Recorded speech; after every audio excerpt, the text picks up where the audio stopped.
فخرج على قومه من المحراب فأوحى إليهم أن سبحوا بكرة وعشيا. അങ്ങനെ അദ്ദേഹം മിഹ്റാബിൽ നിന്നിറങ്ങി സ്വജനത്തിനിടയിൽ വന്നു സൂചനകളിലൂടെ അവരോട് നിർദ്ദേശിച്ചു, പ്രഭാതത്തിലും പ്രദോഷത്തിലും അല്ലാഹുവിനെ വാഴ്ത്തുവിൻ. മിഹ്റാബിന്റെ വിശദീകരണത്തിന് ആലു ഇമ്രാൻ 37 സൂക്തത്തിന്റെ വിശദീകരണം ശ്രദ്ധിക്കുക. ഈ സംഭവം ലൂക്കോസിന്റെ സുവിശേഷത്തിൽ വിവരിച്ചിട്ടുള്ളത് ഇങ്ങനെയാണ്. യൂദരാജാവായ ഹെറോദേസിന്റെ കാലത്ത് അബിയായുടെ ഗണത്തിൽ സഖര്യ എന്നു പേരായ ഒരു പുരോഹിതനുണ്ടായിരുന്നു. അഹ്റോന്റെ പുത്രിമാരിൽ ഒരാളായിരുന്നു അയാളുടെ ഭാര്യ. അവരുടെ പേര് എലിസബത്ത്. അവർ രണ്ടുപേരും ദൈവത്തിന്റെ മുമ്പാകെ ധർമ്മിഷ്ഠരും കർത്താവിന്റെ എല്ലാ കൽപ്പനകളും പാലിക്കുന്നവരുമായിരുന്നു. എലിസബത്ത് വന്ധ്യയായിരുന്നതിനാൽ അവർക്ക് സന്താനമുണ്ടായിരുന്നില്ല. ഇരുവരും വയോവൃദ്ധരായിരുന്നു. അയാൾ തന്റെ ഊഴമനുസരിച്ച് ദൈവസന്നിധിയിൽ പുരോഹിതവൃത്തി അനുഷ്ഠിക്കുകയായിരുന്നു. അപ്പോൾ പൗരോഹിത്യക്രമമനുസരിച്ച് കർത്താവിന്റെ ആലയിൽ പ്രവേശിച്ച് ധൂപാർപ്പണം ചെയ്യുന്നതിനുള്ള നറുക്ക് അയാൾക്ക് കിട്ടി. ധൂപാർപ്പണ സമയത്ത് ജനക്കൂട്ടം മുഴുവൻ പുറത്ത് പ്രാർത്ഥിക്കുകയായിരുന്നു. ധൂപബലിപീഠത്തിന്റെ വലതുവശത്ത് കർത്താവിന്റെ മാലാഖ നിൽക്കുന്നത് അയാൾ കണ്ടു. മാലാഖയെ കണ്ടപ്പോൾ സഖര്യ പരിഭ്രമിച്ചു. അയാൾ ഭയപരവശനായി. മാലാഖ അയാളോട് പറഞ്ഞു, സഖര്യ, നീ ഭയപ്പെടേണ്ട, നിന്റെ പ്രാർത്ഥന കേട്ടിരിക്കുന്നു. നിന്റെ ഭാര്യ എലിസബത്ത് നിനക്കൊരു പുത്രനെ പ്രസവിക്കും. നീ അവന് യോഹന്നാൻ എന്ന് പേരിടണം. നിനക്ക് ആനന്ദവും സന്തോഷവും കൈവരും. അവന്റെ ജനനത്തിൽ ധാരാളം പേർ സന്തോഷിക്കും. കാരണം കർത്താവിന്റെ മുമ്പാകെ അയാൾ വലിയവനായിരിക്കും. സൂറ ആലു ഇമ്രാനിൽ ഇതിന് സയ്യിദൻ എന്ന പദമാണ് ഉപയോഗിച്ചിട്ടുള്ളത്. അയാൾ വീഞ്ഞോ മദ്യമോ കുടിക്കുകയില്ല. അമ്മയുടെ ഗർഭപാത്രത്തിൽ വെച്ചുതന്നെ പരിശുദ്ധാത്മാവ് അയാളിൽ നിറയും. അനേകം ഇസ്രായേൽ പുത്രന്മാരെ അവരുടെ ദൈവമായ കർത്താവിലേക്ക് അയാൾ തിരികെ കൊണ്ടുവരും. ഏലിയായുടെ അഥവാ ഇല്യാസിന്റെ ചൈതന്യത്തോടും ശക്തിയോടും കൂടെ അയാൾ അവന്റെ മുമ്പേ പോകും. അങ്ങനെ പിതാക്കന്മാരുടെ ഹൃദയങ്ങൾ മക്കളിലേക്ക് തിരിക്കും. അനുസരണയില്ലാത്തവരെ നീതിമാന്മാരുടെ വിജ്ഞാനത്തിലേക്ക് ആനയിക്കും. അങ്ങനെ സജ്ജമായ ഒരു ജനത്തെ കർത്താവിനു വേണ്ടി ഒരുക്കി നിർത്തും. സഖര്യ മാലാഖയോട് ചോദിച്ചു, ഇത് ഞാനെങ്ങനെ വിശ്വസിക്കും? കാരണം ഞാനൊരു വൃദ്ധനാണ്, എന്റെ ഭാര്യ വയോവൃദ്ധയാണ്. മാലാഖ മറുപടി പറഞ്ഞു, ദൈവസന്നിധിയിൽ നിൽക്കുന്ന ഗബ്രിയേലാണ് ഞാൻ. നിന്നോട് സംസാരിക്കാനും ഈ നല്ല വാർത്ത നിന്നെ അറിയിക്കാനും എന്നെ അയച്ചിരിക്കുന്നു. നോക്കൂ, യാഥാർത്ഥ്യമാകാനിരിക്കുന്ന എന്റെ വാക്കുകൾ നീ വിശ്വസിക്കാതിരിക്കുന്നതുകൊണ്ട് ഇത് സംഭവിക്കുന്ന ദിവസം വരെ നീ നിശബ്ദനായിരിക്കും. ഇത് ഖുർആനിക വിവരണത്തിൽ നിന്ന് ഭിന്നമാണ്. മൗനത്തെ ഖുർആൻ ഒരു ദൃഷ്ടാന്തമായും ബൈബിൾ ഒരു ശിക്ഷയായുമാണ് പറയുന്നത്. അതുപോലെ ഖുർആൻ 3 ദിവസത്തെ മൗനത്തെക്കുറിച്ച് മാത്രമേ പറഞ്ഞിട്ടുള്ളൂ. എന്നാൽ യഹ്യായുടെ ജനനം വരെ സക്കറിയ ഊമയായിരിക്കുമെന്നാണ് ബൈബിൾ പറയുന്നത്. ജനങ്ങൾ സക്കറിയയെ കാത്തിരിക്കുകയായിരുന്നു. ദേവാലയത്തിൽ നിന്ന് മടങ്ങിവരാൻ അയാൾ വൈകുന്നതെന്ത് എന്നവർ ആശ്ചര്യപ്പെട്ടു. പുറത്തു വന്നപ്പോൾ അവരോട് സംസാരിക്കാൻ അയാൾക്ക് കഴിഞ്ഞില്ല. ദേവാലയത്തിൽ വെച്ച് അയാൾക്കൊരു ദർശനമുണ്ടായി എന്ന് ജനങ്ങൾ മനസ്സിലാക്കി. അയാൾ അവരോട് ആംഗ്യം കാണിച്ചു. അയാൾ ഊമയായിരുന്നു. ലൂക്കോസ് 1-ാം അധ്യായം 5 മുതൽ 22 വരെ വചനങ്ങൾ. يا يحيى خذ الكتاب بقوة وآتيناه الحكم صبيا. അല്ലയോ യഹ്യ, വേദം മുറുകെ പിടിച്ചുകൊള്ളുക. നാം അദ്ദേഹത്തെ ബാല്യത്തിൽ തന്നെ ഹുക്കും കൊണ്ടനുഗ്രഹിച്ചു. ദിവ്യ വെളിപാടനുസരിച്ച് യഹ്യ ജനിച്ച് യൗവനം പ്രാപിച്ചു എന്നു തുടങ്ങിയ വിശദാംശങ്ങൾ ഇടയ്ക്ക് വിട്ടുകളഞ്ഞിരിക്കുന്നു. അദ്ദേഹത്തിന് വിവേകത്തിന്റെ പ്രായമായപ്പോൾ എന്തൊക്കെ ചുമതലകളാണ് ഏൽപ്പിച്ചത് എന്നാണ് ഇവിടെ പറയുന്നത്. പ്രവാചകത്വ പദവിയിൽ നിയോഗിച്ചപ്പോൾ അദ്ദേഹത്തെ ഏൽപ്പിച്ച ചുമതലകൾ ഇവിടെ ഒറ്റ വാക്യത്തിലേ വിവരിച്ചിട്ടുള്ളൂ. അതായത്, തൗറാത്ത് മുറുകെ പിടിച്ചു നിലകൊള്ളുക, ഇസ്രായേല്യരെ അതിൽ നിലനിർത്താൻ പ്രയത്നിക്കുക. ഹുക്കും എന്നതുകൊണ്ട് ഉദ്ദേശിക്കുന്നത് ഇവയാണ്: തീരുമാനങ്ങൾ എടുക്കാനുള്ള കഴിവ്, വിചിന്തന വൈഭവവും ദീനിലുള്ള അവഗാഹവും, പ്രശ്നങ്ങളിൽ ശരിയായ വീക്ഷണത്തിൽ എത്തിച്ചേരാനുള്ള യോഗ്യത, അള്ളാഹുവുമായി ബന്ധപ്പെട്ട കാര്യങ്ങളിൽ വിധി നൽകാനുള്ള അധികാരം.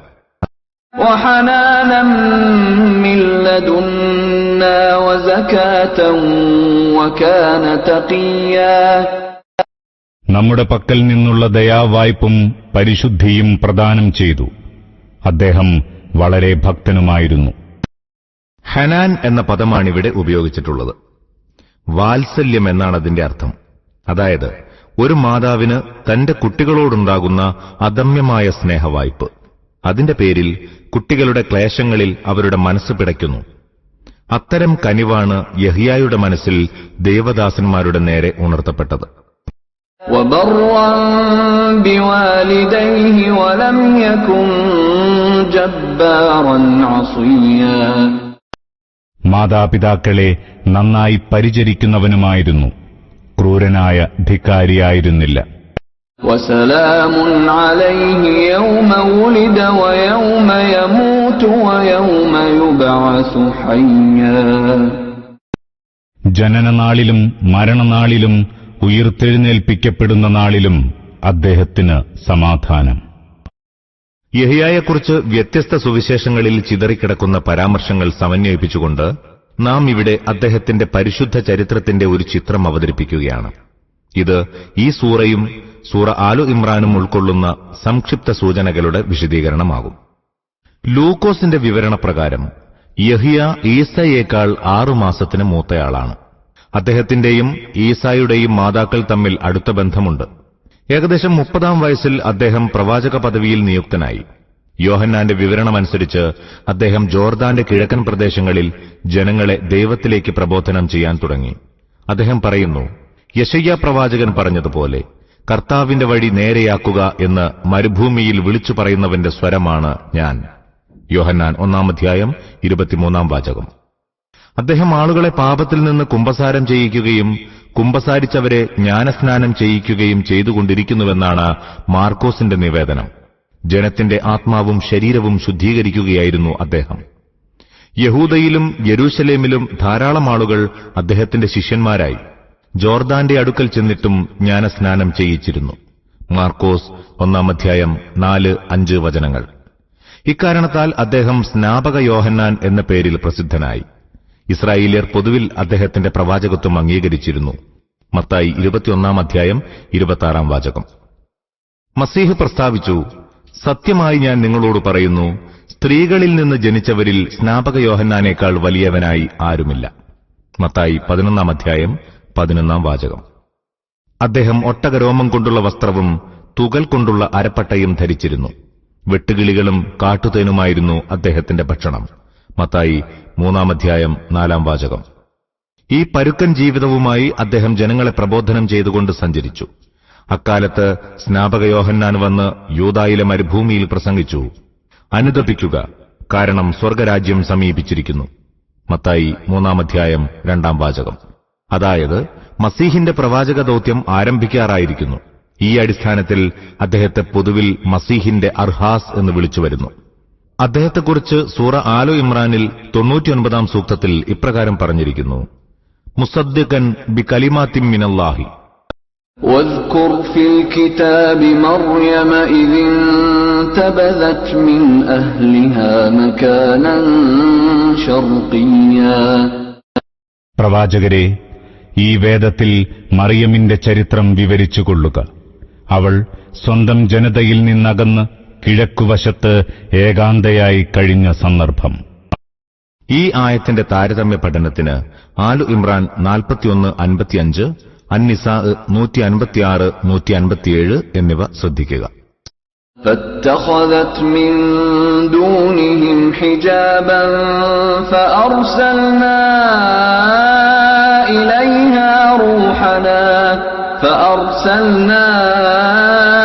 إليها روحنا فتمثل لها بشرا سويا.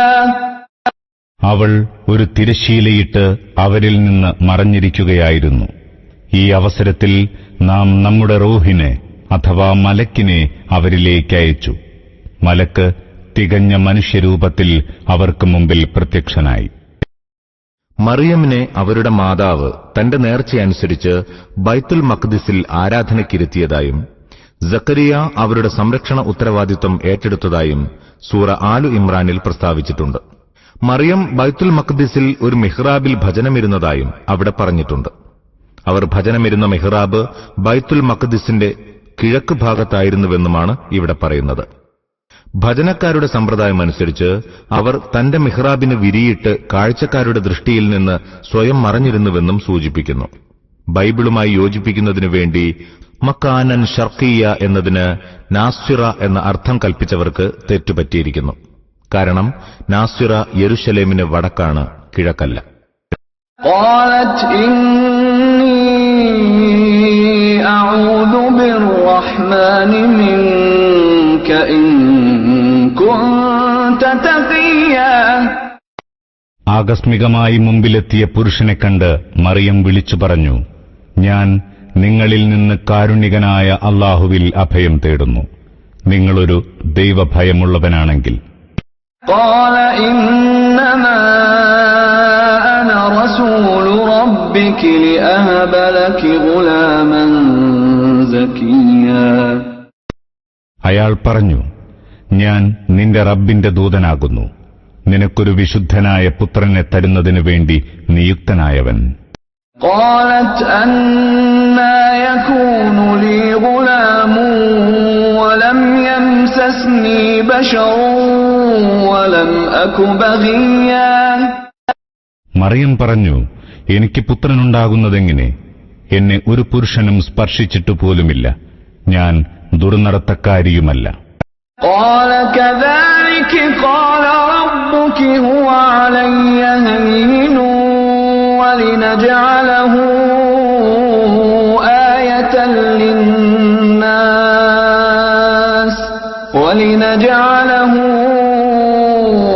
آية للناس ورحمة منا وكان أمرا مقضيا. മലക്ക് പറഞ്ഞു, അவ்விധം തന്നെ സംഭവിക്കും. അപ്രകാരം പ്രവർത്തിക്കുക എനിക്ക് വളരെ നിസ്സാരമാണെന്ന് നിന്റെ റബ്ബ് പറയുന്നു. ആ കുഞ്ഞിനെ ജനങ്ങൾക്കൊരു ദൃഷ്ടാന്തവും നമ്മുടെ പക്കൽ നിന്നുള്ള കാരുണ്യവുമാക്കേണ്ടതിനത്രേ നാം ഇങ്ങനെ ചെയ്യുന്നത്. അത് വിധിക്കപ്പെട്ടു കഴിഞ്ഞ കാര്യമാകുന്നു. നാം 9-ാം സൂക്തത്തിന്റെ വിശദീകരണത്തിൽ സൂചിപ്പിച്ചതുപോലെ മറിയം അത്ഭുതപ്പെട്ടപ്പോൾ അപ്രകാരം സംഭവിക്കുക തന്നെ ചെയ്യും എന്ന് പറഞ്ഞുവല്ലോ. അതിന് പുരുഷൻ നിന്നെ സ്പർശിക്കുകയും അതുവഴി നിനക്ക് കുട്ടിയുണ്ടാകുകയും ചെയ്യുമെന്ന് ഒരിക്കലും അർത്ഥമില്ല. അതിന്റെ വ്യക്തമായ താൽപര്യം ഇതാണ്, നിന്നെ ഒരു പുരുഷനും സ്പർശിക്കാതെ തന്നെ നിനക്ക് കുട്ടിയുണ്ടാകും. നേരത്തെ ഇതേ വാക്കുകളിൽ സക്കരിയായും അത്ഭുതം കൂറിയത് ഉദ്ധരിച്ചിട്ടുണ്ടല്ലോ. അവിടെയും മലക്ക് ഇതേ മറുപടി തന്നെയാണ് നൽകിയിട്ടുള്ളത്. ഇതേ പ്രകാരം സൂറ അദ്ദാരിയാത്ത് 28 മുതൽ 30 വരെ സൂക്തങ്ങളിൽ പറയുന്നത് ഇങ്ങനെയാണ്: മലക്കുകൾ ഇബ്രാഹീമിന് സന്താനലബ്ധി അറിയിച്ചു. അതുകേട്ട സാറ വൃദ്ധയും വന്ധ്യയുമായ തനിക്കെങ്ങനെ കുട്ടിയുണ്ടാകാൻ എന്നത്ഭുതപ്പെട്ടപ്പോൾ ആ മലക്കുകളും കദാലിക്ക എന്നു തന്നെയാണ് പറഞ്ഞത്. വന്ധ്യയും വൃദ്ധയുമായതോടൊപ്പം തന്നെ അവർക്ക് കുട്ടിയുണ്ടാകുമെന്നാണല്ലോ അതിനർത്ഥം. കൂടാതെ കദാലിക്ക എന്നതിന്റെ ആശയം ലോകത്തിലെ മറ്റെല്ലാ സ്ത്രീകൾക്കും സംഭവിക്കുന്നത് പോലെ നിന്നെ പുരുഷൻ സ്പർശിക്കുകയും അങ്ങനെ നിനക്ക് കുഞ്ഞ് ജനിക്കുകയും ചെയ്യുമെന്നാണെങ്കിൽ ഈ 2 വാക്യങ്ങളും നിരർത്ഥമായിത്തീരുന്നു. ഇതാണ് സംഗതിയെങ്കിൽ അവ്വിധം പ്രവർത്തിക്കുക എനിക്ക് വളരെ നിസ്സാരമാണ് എന്നും ആ കുഞ്ഞിനെ ജനങ്ങൾക്ക് ഒരു ദൃഷ്ടാന്തമാക്കാൻ ഉദ്ദേശിക്കുന്നു എന്നും പറയേണ്ട ആവശ്യമെന്താണ്? ദൃഷ്ടാന്തമെന്ന പദം ഇവിടെ വ്യക്തമായും ദിവ്യാത്ഭുതം എന്ന അർത്ഥത്തിലാണ് ഉപയോഗിച്ചിരിക്കുന്നത്. അവ്വിധം പ്രവർത്തിക്കുക എനിക്ക് വളരെ നിസ്സാരമാണ് എന്ന വാക്യവും ആ അർത്ഥത്തെയാണ് സൂചിപ്പിക്കുന്നത്. അതിനാൽ ഈ തിരുമൊഴികൾക്കർത്ഥം നാം ഈ കുഞ്ഞിന്റെ അസ്തിത്വം തന്നെ ഒരു ദിവ്യാത്ഭുതമായി ഇസ്രായേല്യരുടെ മുമ്പിൽ അവതരിപ്പിക്കാൻ ഉദ്ദേശിക്കുന്നു എന്നല്ലാതെ മറ്റൊന്നുമല്ല. പിറകെ വരുന്ന വിവരണം ഈസായുടെ അസ്തിത്വം എவ்விധമാണ് ദിവ്യാത്ഭുതമായി അവതരിപ്പിക്കപ്പെട്ടതെന്ന് വിശദമാക്കുന്നുണ്ട്. فحملته فانتبذت به مكانا قصيا. അങ്ങനെ മറിയം ആ കുഞ്ഞിനെ ഗർഭം ധരിച്ചു. ഗർഭവുമായി അവൾ അകലെയുള്ള ഒരു സ്ഥലത്ത് ചെന്നെത്തി. അകലെയുള്ള സ്ഥലം എന്ന് പറഞ്ഞത് ബത്ലഹേമിനെ ഉദ്ദേശിച്ചാണ്. മറിയം തന്റെ ഭജനഗൃഹം വിട്ട് അങ്ങോട്ട് പോവുക സ്വാഭാവികമായിരുന്നു. ഇസ്രായേലിലെ വിശുദ്ധ വംശമായ ഹാറൂൻ കുലത്തിലെ പെൺകുട്ടി, അതും വിശുദ്ധ ദേവാലയത്തിൽ ദൈവാരാധനയ്ക്കായി ഒഴിഞ്ഞുവെക്കപ്പെട്ടവൾ. അവൾ പെട്ടെന്ന് ഗർഭിണിയായിരിക്കുന്നു. ഈ സാഹചര്യത്തിൽ അവൾ ഭജനമന്ദിരത്തിൽ തന്നെ താമസിക്കുകയും അവളുടെ ഗർഭം ആളുകൾക്ക് പ്രത്യക്ഷപ്പെടുകയും ചെയ്തുവെന്ന് കരുതുക. എങ്കിൽ കുടുംബക്കാർ മാത്രമല്ല, സമുദായത്തിലെ മറ്റുള്ളവരും അവളുടെ ജീവിതം പ്രയാസകരമാക്കുമായിരുന്നു.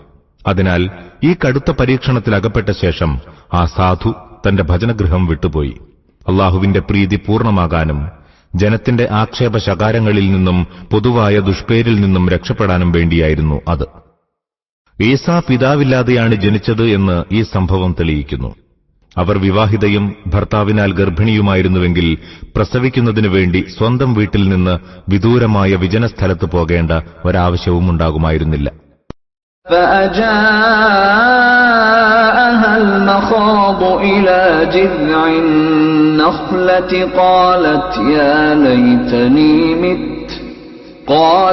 يا ليتني مت قبل هذا وكنت نسيا منسيا. പിന്നെ പേറ്റുനോവ് അവളെ ഒരു ഈത്തപ്പനയുടെ ചുവട്ടിലെത്തിച്ചു. അവൾ കേണുകൊണ്ടിരുന്നു. ഹാ കഷ്ടം! ഇതിനു മുമ്പ് തന്നെ ഞാൻ മരിക്കുകയും എന്റെ പേരും കുറിയും വിസ്മൃതമാവുകയും ചെയ്തിരുന്നെങ്കിൽ എത്ര നന്നായേനെ. ഈ വാക്കുകളിൽ നിന്ന് മറിയം ആ സന്ദർഭത്തിൽ അകപ്പെട്ടിരുന്ന പരീക്ഷണത്തിന്റെ കാഠിന്യം മനസ്സിലാക്കാവുന്നതാണ്. സന്ദർഭത്തിന്റെ സവിശേഷത പരിഗണിക്കുമ്പോൾ മറിയം ഈ വാക്കുകൾ പറഞ്ഞത് പേറ്റുനോവിന്റെ ദുരിതം മൂലമായിരുന്നില്ല എന്ന് എല്ലാവർക്കും വ്യക്തമാകുന്നതാണ്. മറിച്ച് അവരെ വേട്ടയാടിയിരുന്നത് ഈ വിചാരമാണ്: അള്ളാഹു തനിക്കേർപ്പെടുത്തിയിട്ടുള്ള ഭയങ്കരമായ പരീക്ഷണത്തെ എങ്ങനെ സുരക്ഷിതമായി തരണം ചെയ്യും.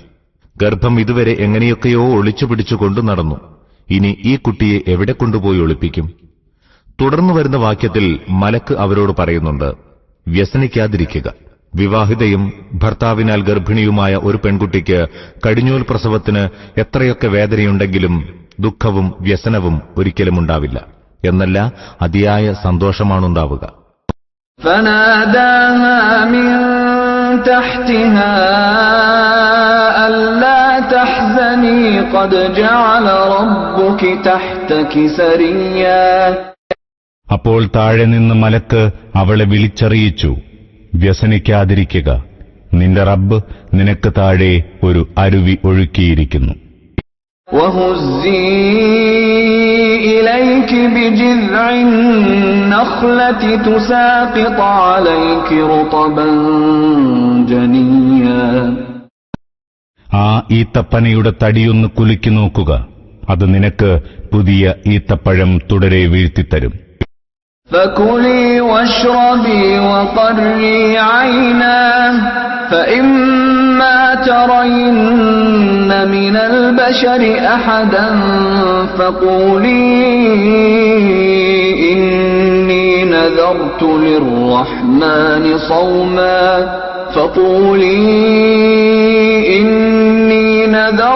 للرحمن صوما فلن أكلم اليوم إنسيا.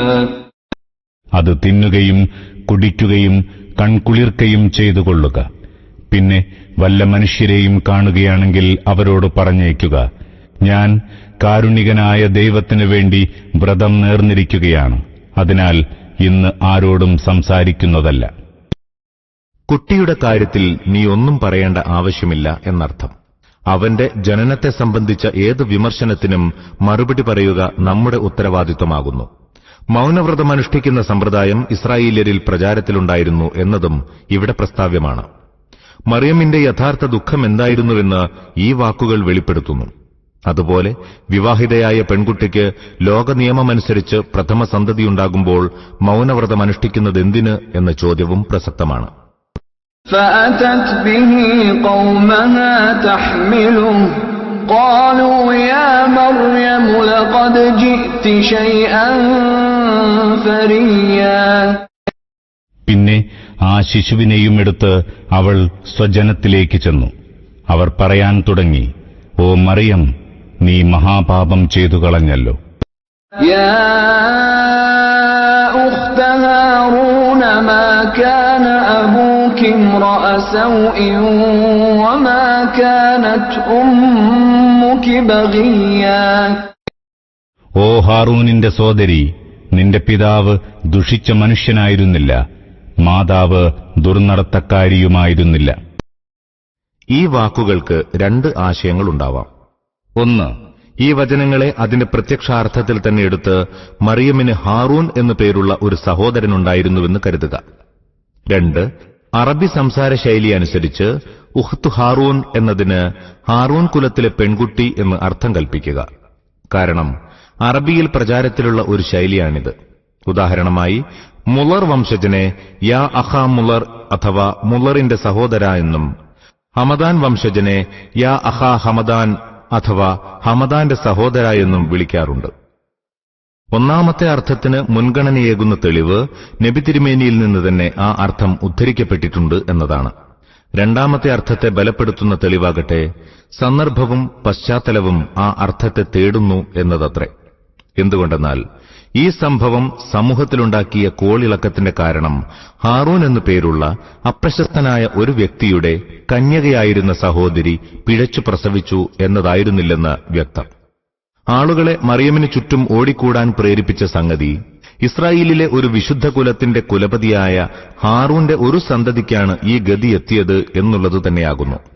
മർഫൂ ആയ ഒരു ഹദീസുണ്ടായിരിക്കെ മറ്റു തരത്തിലുള്ള വ്യാഖ്യാനങ്ങൾ നിദാനശാസ്ത്രപരമായി സ്വീകാര്യമാവുകയില്ല.